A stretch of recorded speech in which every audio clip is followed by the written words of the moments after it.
Hello, good morning, everybody. Kyllä, I think Jouko, we can mennään slowly start. Rousseau. I see many friendly faces, names. So welcome all Special Olympics friends and non-Special Olympics friends so far at our webinar, which is organized together with our friends from and partners from iCoachKids. So thank you very much for hosting us, and this is really privileged to be a part of this really exclusive group of coaching, and this seminar is a part of in the very end of European Special Olympics European Football Week, which we are running from the 23rd to 30th of September. So, which is the same time as a European League of Sport and UEFA Grassroots Week.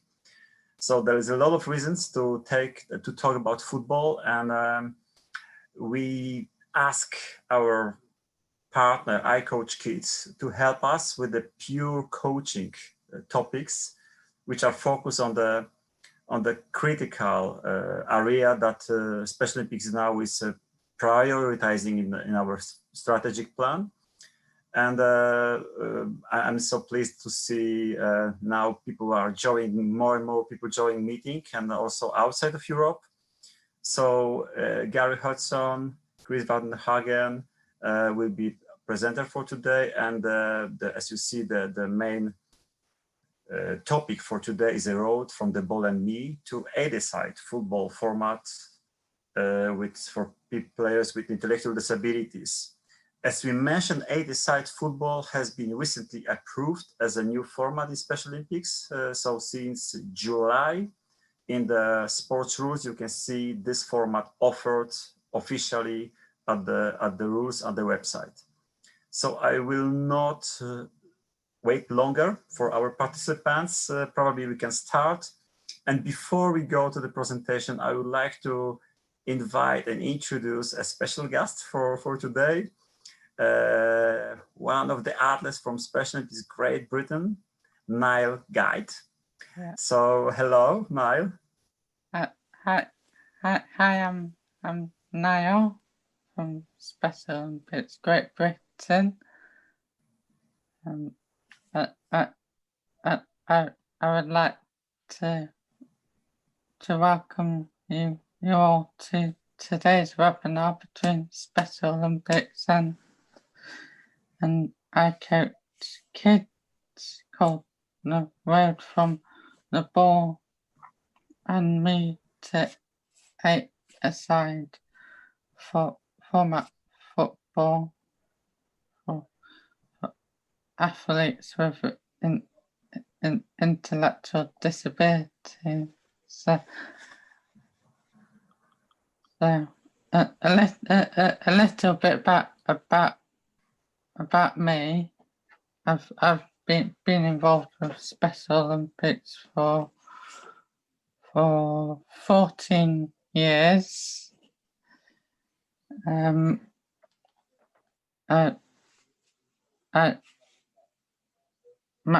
My sports are basketball, football, and cycling. And I also love drawing football stadiums and have one here as an example. Excellent. Which stadium it is, Niall? I see the corner. Bratton Park. Okay. Portsmouth. Yeah. And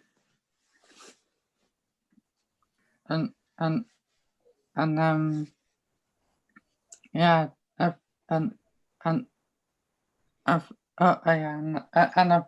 been to and I've also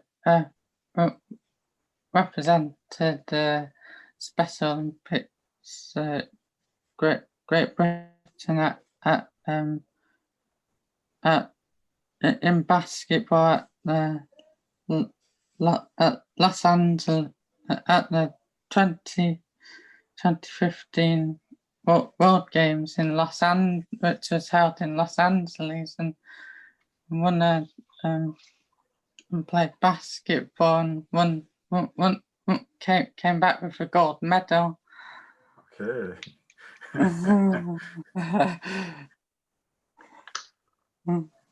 Yeah, and that's Amazing. and that's a little bit about me.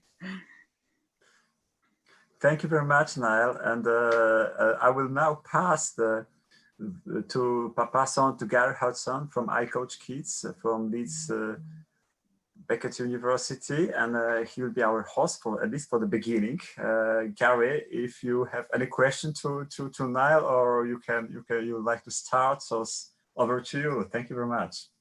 Yeah, thank you for introducing me, Mirek, and thank you for having me today on this webinar.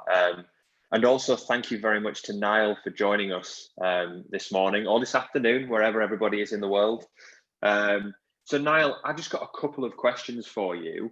And the first one of these is, what was your best experience of sport as a child? When I went to my first ever national summer games in Leicester for the Special Olympics, and I represented the Yorkshire and Humberside, and that's where my Special Olympics journey started as well, and I didn't really want to. Well, I didn't really like want to go, but my mum made me, and I've never looked, I've never like from then on, I've like just wanted to do more things, and I won a bronze medal as well in that games, and in basketball. I know that sometimes my mum, Niall, she still has to push me to do things. Yeah. But she's usually always right, unfortunately. Yeah. But yeah, it's great that was what the start of your Special Olympics journey. Given that we are going to talk about football a little bit today when Chris speaks later on, what is it that you like best about football? I love the social aspect of it, and because I'm a part of a team, a Special Olympic club in Sheffield, Spartans at FC, and we went last year to do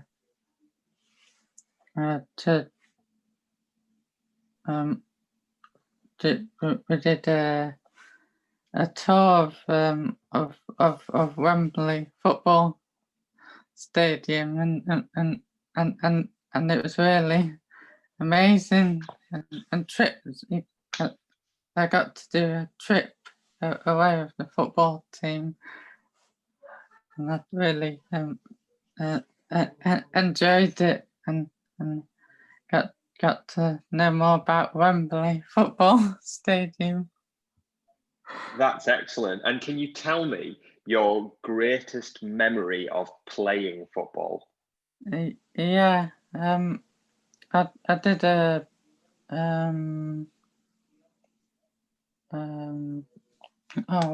represented Great Britain at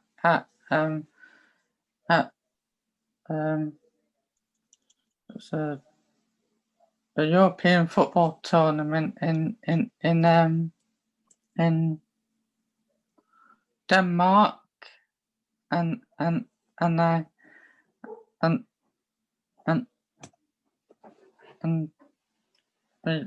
we came back, and we came back with a bronze medal, with a silver medal from that games, and really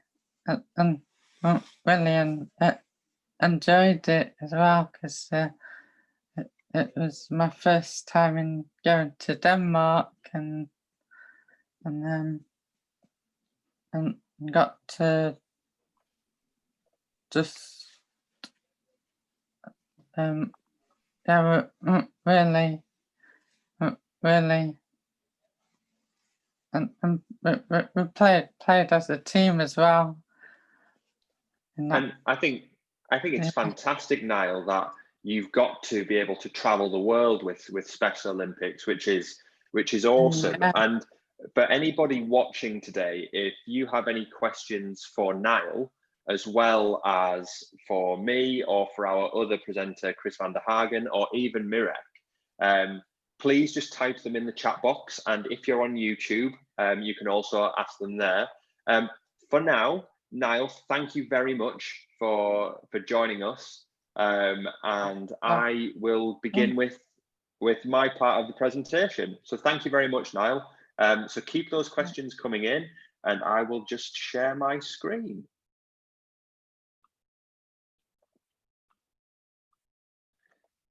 There we go. So so today, Chris and I are going to present The Road from the Ball and Me to 8-a-side football with athletes with intellectual disabilities. We're doing this in partnership with European Football Week, which comes to an end today, who are also with the Special Olympics. I'm Gary Hodgson. I'm the Content and Community Manager for iCoachKids out of Leeds Beckett University. And I'll also be joined today by iCoachKids partner, Chris van der Hagen, who is based in Belgium, and you'll meet him in a short while. To begin with, I'd like to share with you some of the things that iCoachKids have been doing over the past 4 years. So who are we? Well, iCoachKids is a global coaching movement which was founded in 2016. And since 2016, it has grown into something beyond Europe and around the world. And in that time, we've developed both a vision statement in saying that we want to provide child-centered sport environments that provide safe developmental experiences for every child. And our mission is to be a global movement that champions child-centered sport, promoting good policy and practice. Now, I'm going to plug iCoachKids a little bit here, but there's an opportunity today to follow us on our social media, should you like what you see, whether that be via our website, our Twitter, our YouTube channel, and via LinkedIn. Also, keep an eye in the top corner of the screen for any QR codes. So sometimes there might be more information via our YouTube channel or website. So scan with your phone the QR code in the corner, and that will take you to some more information on the topic that is being discussed today. But first of all, I would like to talk to you about the iCoachKids pledge. So following an extensive literature review a few years ago, the iCoachKids expert group developed this particular pledge, and this provides 10 points of guidance for individuals and organizations that wish to create more positive sport experiences for children. Now, by signing up to the pledge, coaches and organizations are agreeing to be child-centered, to be holistic, to be inclusive, to make sport fun and safe, prioritize the love for sport above learning sport, focus on foundational skills, engage parents positively, plan progressive programs, use different methods to enhance learning, and also use competition in a developmental way. But where I'd like to direct your attention to this morning, or this afternoon, wherever you are, is about being inclusive. So we're starting to become more aware that coaching is far from one size fits all. And it's more important now to get to know the kids you coach and to dare to coach them differently.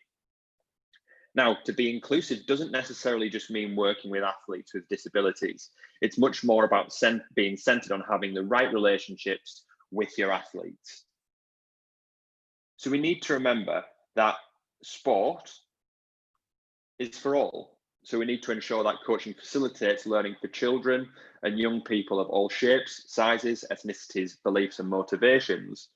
And that as a coach, it's our duties to adapt ourselves for each child and share our attention with everyone.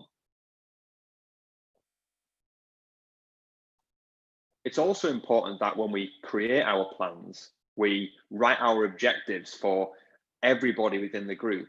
Are our objectives smart enough to meet the needs of every individual within our group?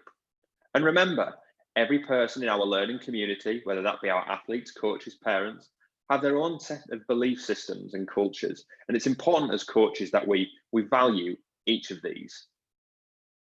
So, as coaches, we need to be responsive to athletes' different needs and expectations.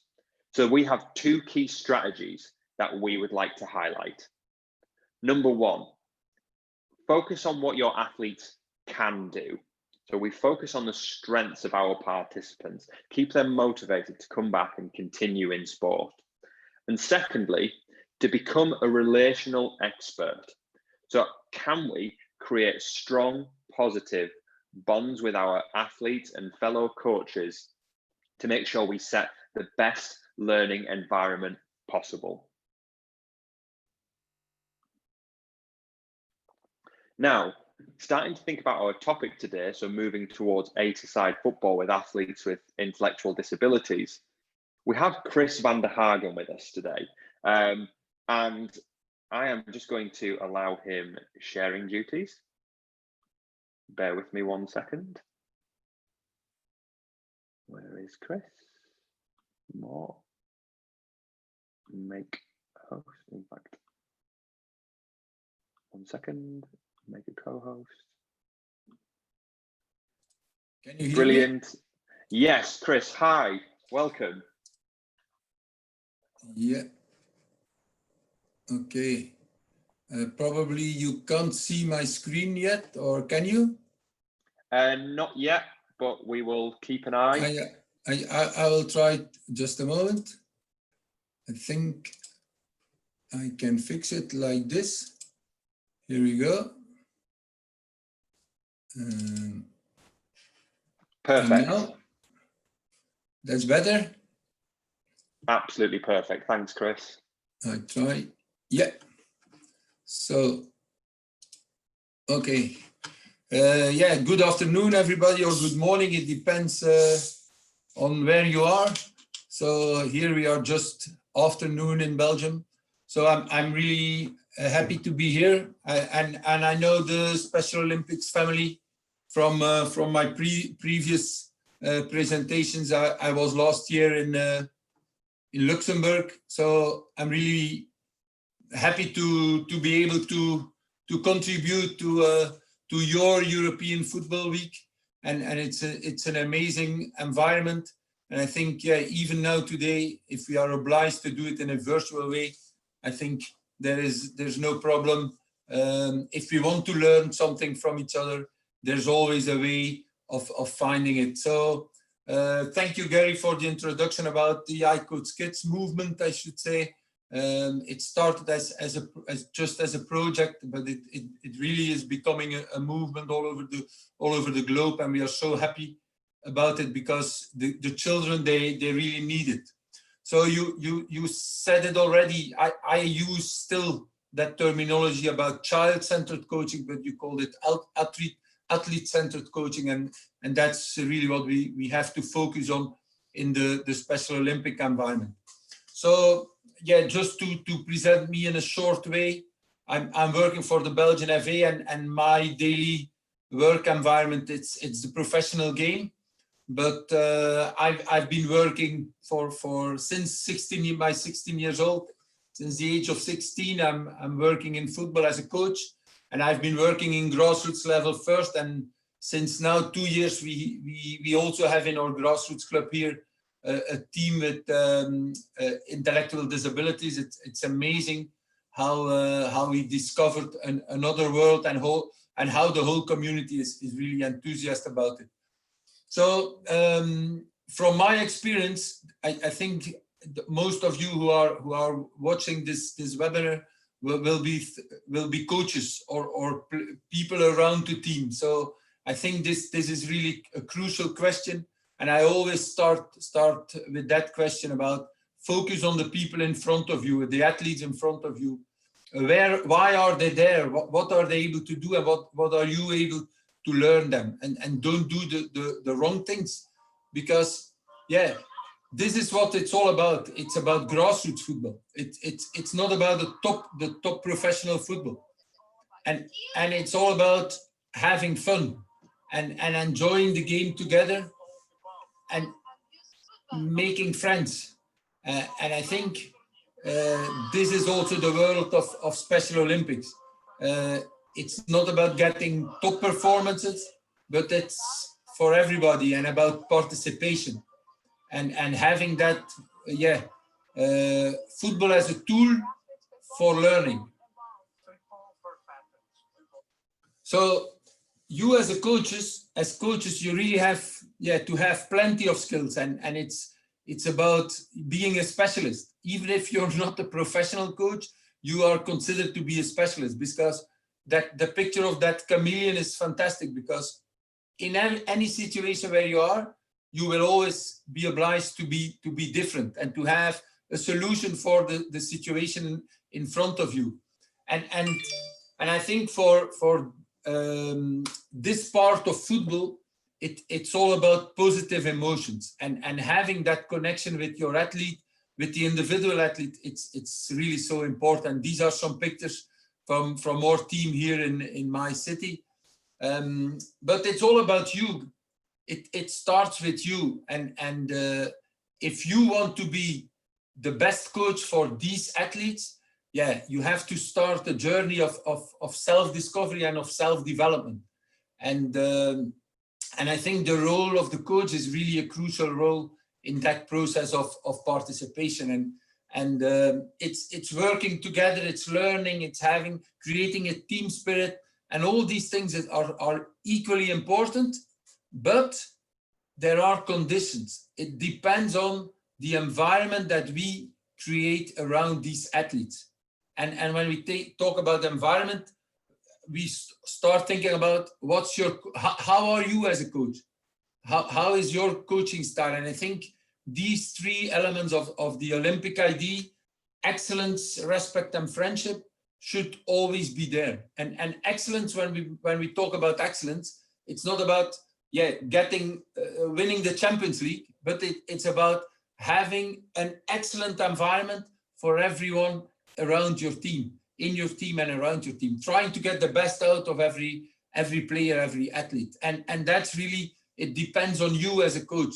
And that's why I want to share with you how we have changed the whole mindset in Belgium, and starting from that pedagogical approach, which is how can we create the best learning environment, the best child development environment, or the best athlete development environment.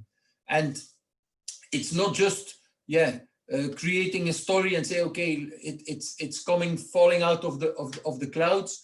No, it's based upon a scientific approach and literature review. These are 4 pillars that are really crucial to create that pedagogical climate. And you just can find them in an easy way by watching some pictures and creating some structure and clarity. It's crucial to be able to create a caring and safe sports climate. So clarity and structure is really necessary. At any level of team, and with players with intellectual disability, it will be maybe more necessary, and it will be more challenging, because how can we create that structure and clarity for them? And then, of course, all the other ones, how can we stimulate them? How can we motivate them in the best way? How can we give every athlete the attention that they need. And maybe the last one is a challenging one for sport with intellectual disabilities, but it's really a crucial one. How can we make the athlete responsible for his development and for his learning? And I know that this is really challenging, but there is a way to do it if you really find the connection, an individual connection with every athlete. So we are working also around these 4 pillars, and it's creating in every session, watching as a coach, okay, how can I do this? How can I do this? And how can I find for every of these 4 ingredients, some ways of creating the best possible environment for my players. And we call it the pedagogical compass, which help us to focus on each of these 4 different pillars. And I will go a little bit quicker through this to finally show you how we changed in Belgium the mindset that's linked with individual development, but also linked with these 4 pillars. So it's all about creating a development-oriented climate where the athlete is priority number 1, and the sport is the second one. It's your main target, your main objective is not developing sport. It's developing the athlete, helping the athlete to enjoy, to play sport, and to participate.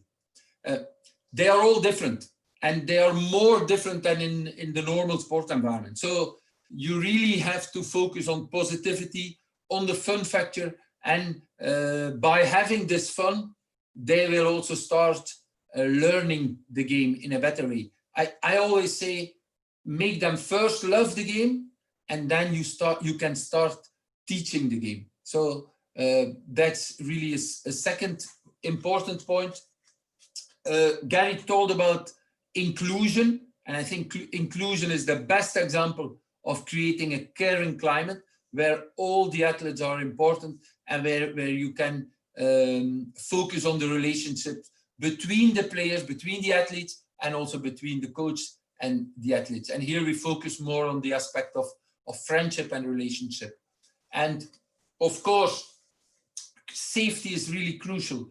And the more safe they will feel, the more they will be open for learning and for developing in that sport environment. And this is linked with the value of respect, the Olympic value. And then, of course, as we are in sport, there will also be some questioning about, yeah, but it's also competition. It's true, it is competition. But do we have to deliver medals? I don't think so.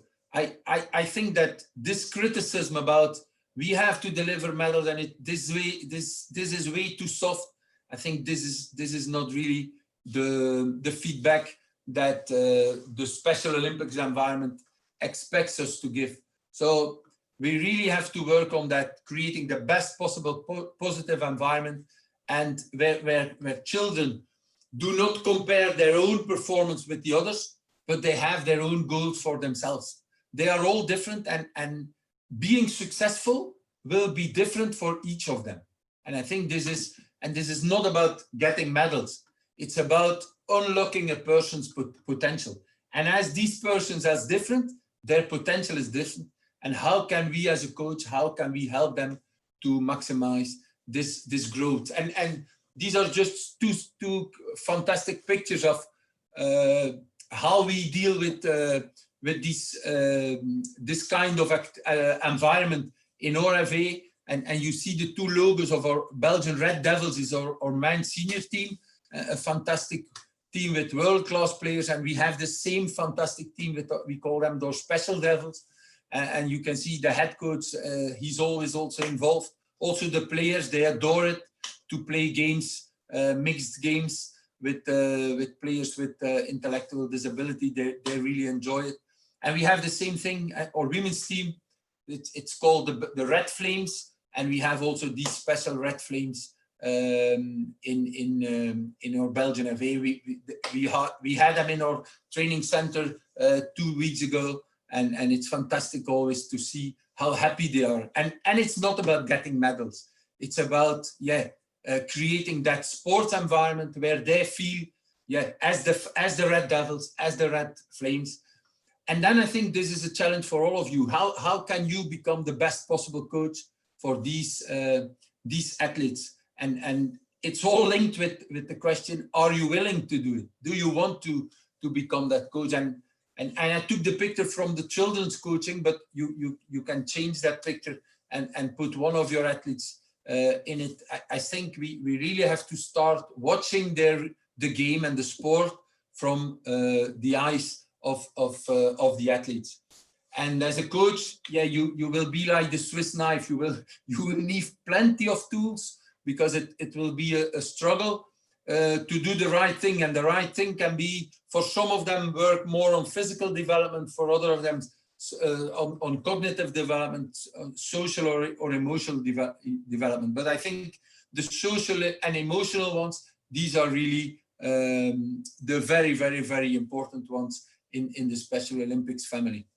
So don't forget, your players are not adults, not mini adults. They are really special. So you as a coach, you have to create the right environment for them. And as I said already, yeah, you need a big toolbox and you need a lot of creativity, but it is really a mission achievable. And that's also what Gary showed you in the 10 golden rules of the coaching iCoachKids pledge. And I just summarized them here again for you. And number 3, it's really a very important one for Special Olympics, but also for all other sports environments. Be inclusive, keep everybody involved, and make it fun and create a developmental environment. I think that's really crucial. And sometimes it looks like this, but yeah, we as a coach, we really try to get the best out of ourselves to be able to get this challenge into a successful challenge and an achievable one. So in Belgium, this is really the starting point.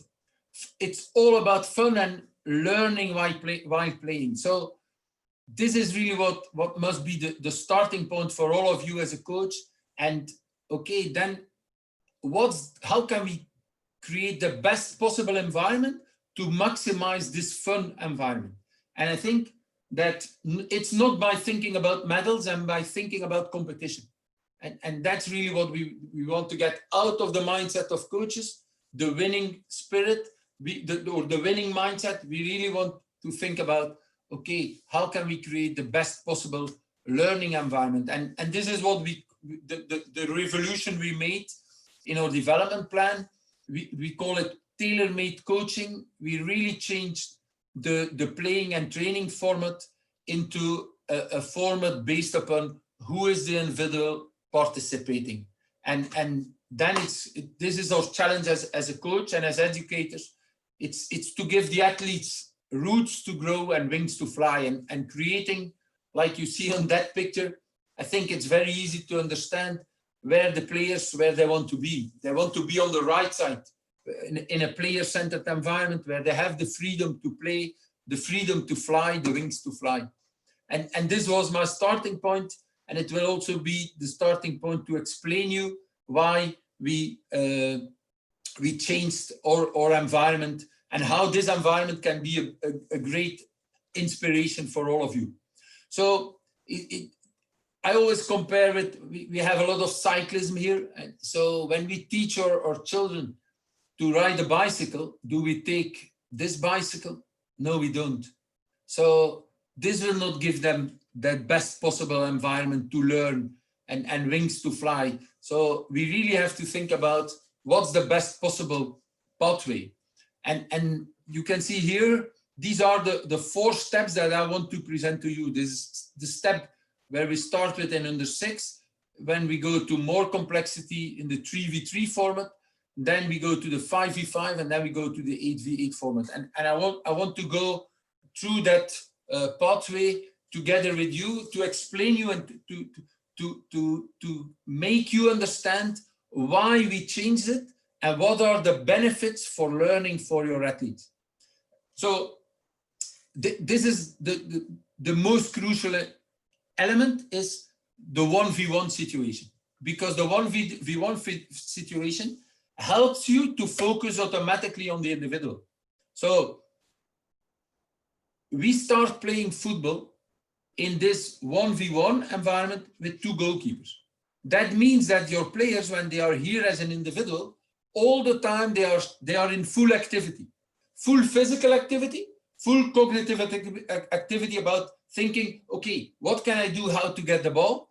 And then also full development of skills. When they have the ball, they try to dribble and they try to score a goal. And that's what it's all about. When they want to score a goal and they want to celebrate the goal. So we start in this very easy environment, and then the next year, when they are able to manage this complexity, yeah, we only add some more complexity, and then we go to that triangle environment where they play 3v3. But again, you see duels again, 1v1s and goalkeepers. Yeah. So why the triangle? Because here we start me and the ball. It's about me and the ball, and there is one opponent. I try to dribble the opponent, I try to score a goal. Now we are adding one element. It's me, the ball, and my teammate. And it's creating a second option about, okay, or I dribble, or I pass to my teammate, who then will make the next decision again. He will make this, he will have to make the same decision. Can I shoot to the goal? Can I dribble? Or can I pass again to my teammate? So we are building up the skills and the complexity level of the game, and we can use this for any age group, because that's really important. It's not about the age, it's about the level of skills of the players, the level of cognitive development of players, and the level of ability of players. So if they are not able to play in 3v3, I would never make them play in 5v5, because you put them in an environment that doesn't fit their ability. So we really have to think about what's the best environment for them, and help them in training sessions to work on this level before going to the next more complex level. And the next one, the next one is this one. And again, and this is what I wanted really to focus on. Again, you see here, it's accumulation of learning. So we are continuing working on the 1v1 situation, and we have in that single diamond, you have triangles. This is one triangle, you have 4 different triangles. So we were teaching them the triangle. Once they understand how this works, they can start playing in multiple diamonds, in multiple triangles, which is a diamond. Yeah. And when they are able to manage this situation and this complexity, only then we go to the next level, which brings them in the double diamond. And the double diamond, for them, it's easy to understand if they understand the single one. Because what's happening between 5v5 and 8v8, we are playing here. They are used to play in one diamond, and the next step is, okay, we have now a bigger pitch, we have more players, but you as an individual, you will always be playing in one diamond, or you play in the lower diamond, in the left one, or you play in the right one. That means you repeat what you have been learning in the single diamond. So that's how you can really build up a step-by-step pathway for the development of your players. Yeah, and this is what we have in that figure here. So I really thought about, okay, maybe it's good to use that terminology, and the participants, if you Google multi-move, you will find some examples, because when they are not yet ready to play the 1v1 and the 2v2, 3v3 situation, that means that there is lack of basic locomotor skills.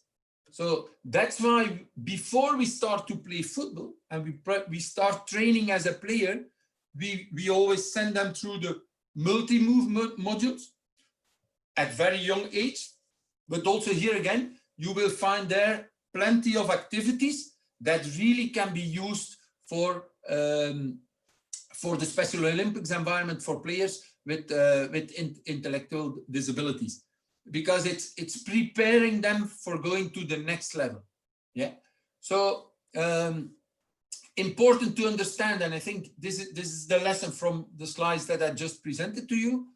We start teaching them running with the ball and shooting, and the next level is playing against each other. That means running with the ball, finding an opponent, dribbling the opponent, and shooting. Yeah. And after that is coming the passing, because they are more egocentric. They are focused on themselves. They want to score. So they don't really want to pass the ball. So we first teach them dribbling, and then as a second option, we will teach them to pass the ball. So I think this picture here can be used for the Special Olympics environment, and I've seen also in the guide, in the coaching guide, that you are really in the perfect evolution about game-based approach and working from the game and making it easy for them. So I think we really have to focus on creating the best possible learning environment. And we were going through that process, and for us, it was banning competition, involving the parents, giving the players, the athletes, the freedom to play, create a very flexible format and adapt it to the age group. And when you can do this, automatically you get maximum development opportunities. And this is how it looks like in Belgium for the younger age group. And I really want to challenge all of you to think about, can this be an environment for Special Olympics? And I'm convinced that this is a fantastic opportunity to create football festivals where they don't play 8v8 or 5v5, but they really play in duos, and where you can get out the best of them. Because when you have for example, here we have teams with 8 players, but they can come, then you are 16 in total. So we make 4 pitches and we make them play 2 against 2. And after they play twice 3 minutes, and then they change. And after every 6 minutes, they play against another duo, which gives you a lot of possibilities. There are always, they all win at least one game. And that's also quite important, that they have that feeling of winning and scoring goals, which isn't always the case when they play 8v8. Sometimes you have one team being quite much stronger, and the other ones, they never get that opportunity of scoring some goals then, or less scoring goals.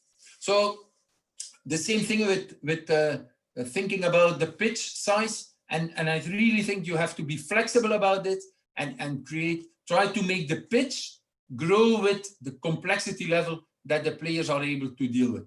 So don't make the pitch too big, and don't forget about what are they able to do. And this is, for example, when we play 8v8, they play on this, so on the younger age groups. So that means for your athletes, when their level is less high, I think make them play on a smaller pitch, because the smaller the pitch will be, the more there will be touches of the ball, the more there will be good quality of the game.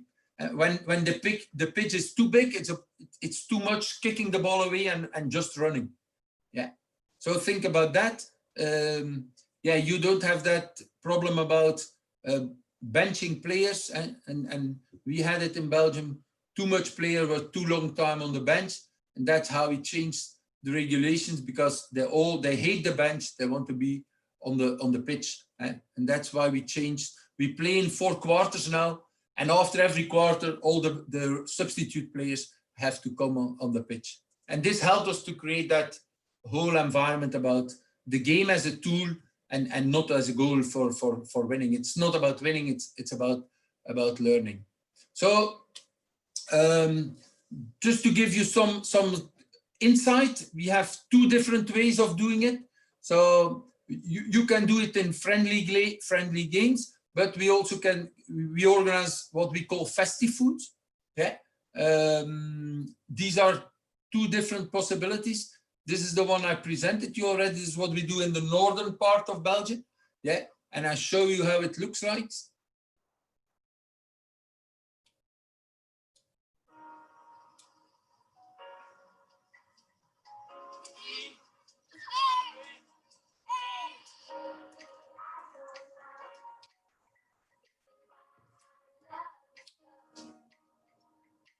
And you can see that we created special goals for them. Special players, special goals.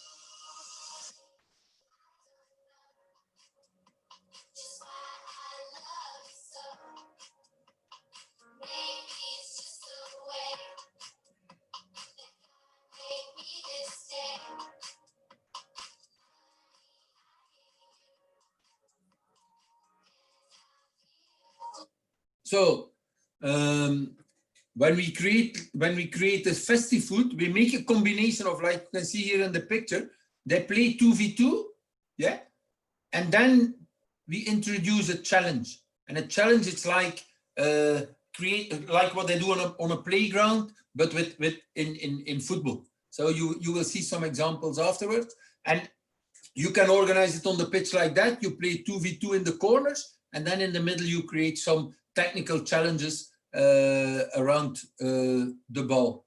Yeah, so we call it fun challenges, and it's all, yeah, it's all about a combination of playing with friends and having new friends, because when the teams arrive, we also mix them and make them play just with a new friend that they didn't meet till that day. And then we start that foot festival or Festifoot with a fair play protocol where they shake hands. That was before the COVID, so now we must be more careful about it. And it's all about, yeah, creating that relationship around the game. And this is a second example, and it's really quite also interesting for you to share it with you. This is how they do it in the southern part, in the Walloon part, and it's creating an easy structure, like you can see here on the picture. There are blue gates and green gates, and then there is the yellow exit door. So it's for children. With the youngsters, we use a lot of imagination. It's the dolphins, the blue ones, playing against the lions or the canaries, who are yellow. And when the coach says go, for example, the blue team starts, they dribble in with the ball, yeah, and then after 2 seconds, he says canaries goes, then the other one starts. So you give them the time to dribble in, they play 2v2 against each other, and when one of them scored, they go out on the exit door and they go back to the initial position. This gives you the opportunity. This is a different situation where you have one coach or one parent working with 10 players on one pitch. Yeah, and it looks like that, where the animator is here in the middle on the left side. The balls are here. They start dribbling from one side. They play 2v2, and then sometimes the animator he throws in a second ball, and he shouts then magic ball, and then is a second ball coming in, and it's a fantastic tool to give the team or the duo who didn't touch the ball, because the other ones, they were stronger in dribbling and they scored very quickly. Hup, the animator throws in the magic ball to the second team, and then they can start dribbling again. And the fun challenges, it's like dribbling, working with hoops and so on. And you will see here an example. So these are these challenges. Like you see, it's like a playground around football. And I think this is also something you can do with in the Special Olympics environment. Yeah, being creative, working on your imagination, and try to find something that's built for them and built around scoring goals and dribbling or some balancing skills and so on. So there, where they try to catch each other, and you see the coaches, they also participate. So I think it's trying to put us as a coach. Here you see the example. So they play 2v2, and watch the coach there on the right side. Hup, he throws in a magic ball, a second ball for the other team to start with. And even there was a third ball. So there are some, and now they are leaving the pitch. Hup, and now another duo starts working on it. I will spread this. I will send you these slides. All the information you can find there. This is to explain you how it works. And I had here a last video. I think it's nice to see it, how they organize it. And this is the video that they use to explain to coaches, to parents, why we start playing after 2v2, why we go to that Festifoot environment. But as you can see, the text is in French.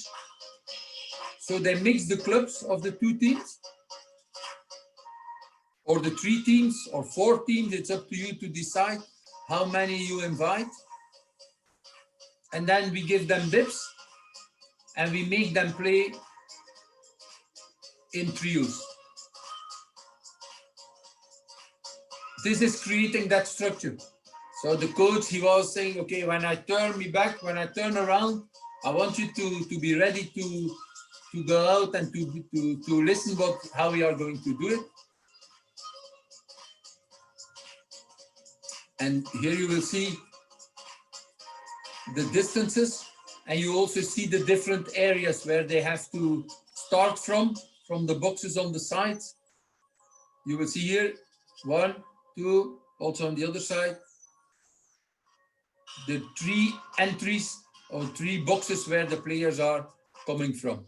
And I show you that.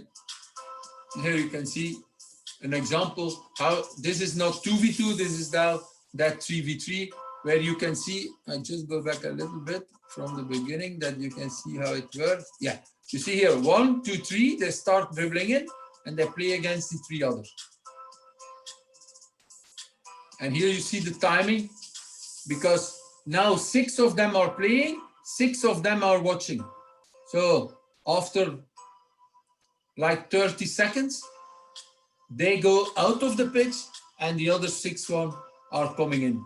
And at the beginning, it's you see now that magic ball that he has thrown in. And in the beginning, they don't know that structure, but the structure is always the same.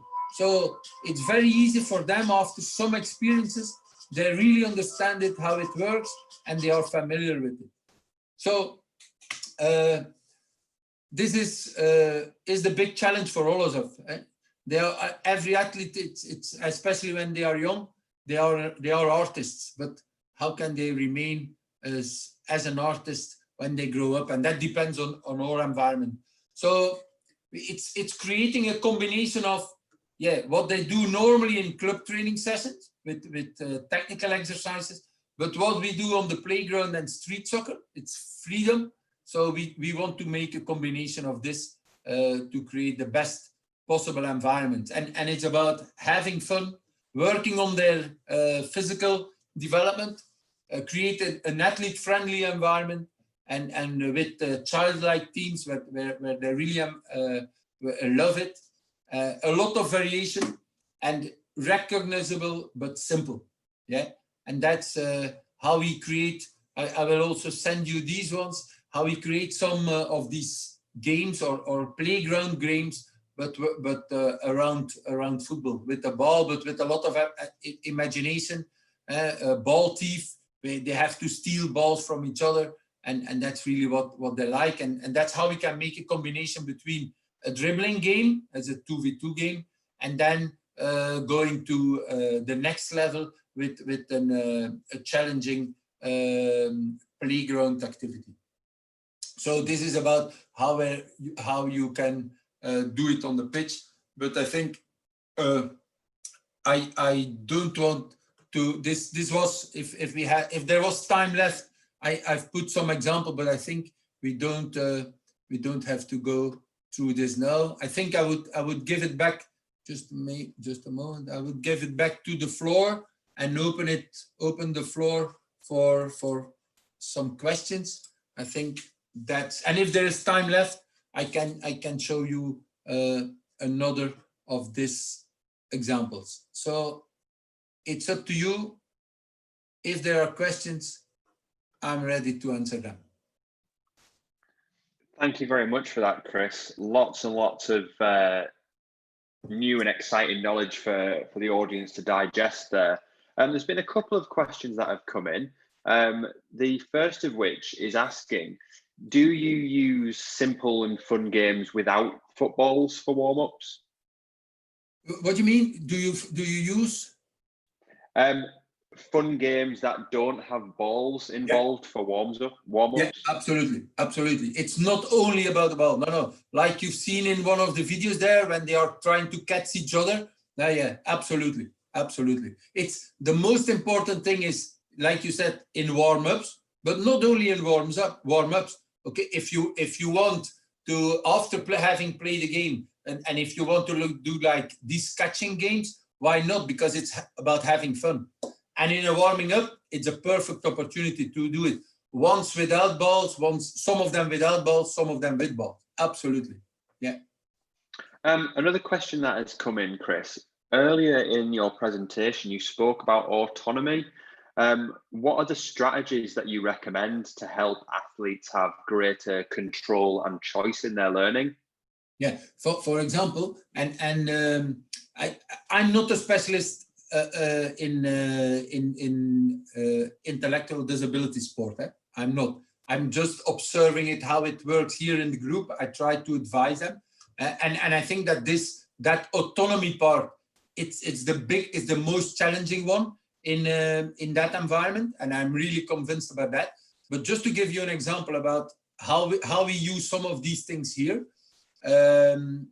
like giving autonomy means giving them the chance or the opportunity to do what they really like to do. Yeah. For example, in the training session, they train on Wednesday evening.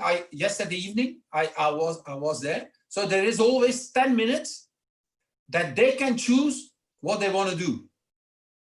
Yeah. So that part of autonomy is a good start to give them the freedom to say, okay, let's do this. And in most of the times, what they propose to do what they adore, what they like most. This is one thing. Second, other way is trying to, when they have weekly sessions, we have only one session a week on Wednesday, and they play on Sunday morning. So when you're in that cycle of 1 or 2 training sessions a week, say, okay, every week we have that 10 minutes, or every 2 weeks, we ask 1 or 2 players to prepare something for the other ones. So like, yeah, giving them, making them your partner as a coach. And also there, they will propose to do what they like the most of it. And then it depends on the level where they are. You can also challenge them and say, okay, like juggling, for example, or what we often do is also the bowling ball. You have cones, you have 10 balls. How many cones can you shoot with 10 balls? Creating like that competition and giving that, yeah, that autonomy for learning and for challenging themselves. So it's about being creative and giving your responsibility just for 10 minutes to them, and observe how well it works. And if it doesn't work, yeah, to help them to be their partner for being a little bit more autonomous. And I guess it comes back to those points, doesn't it, Chris, that it's about understanding your athletes. Absolutely. and also being what we describe at iCoachKids as being a relational expert. So really being the person who can develop those really strong, important bonds with each individual child. Yeah, and there you will see that as they are so different, yeah, they have all different needs. And that's why we call about that chameleon coach and that Swiss knife. You need so many tools to be able to serve every athlete, because they all want another dessert. They want something else. the one want black chocolate, white chocolate. They are completely different, and that's the big challenge for you as a coach. I'm mindful that people have a lot of information to digest. So my suggestion is, as we come to a close in this webinar today, is that you contact us via social media if you have any questions moving forwards, whether that be to iCoachKids via the social media platforms or to Chris or I directly via Twitter. But it has been a fantastic opportunity to share our thoughts with you today. Thanks as well to Mirek for organising this and for Niall Geit, a Special Olympics athlete, for joining us today. In the meantime, stay tuned. This webinar will be on YouTube from tomorrow onwards for you to watch whenever you like. Stay safe wherever you are, and we will see you soon.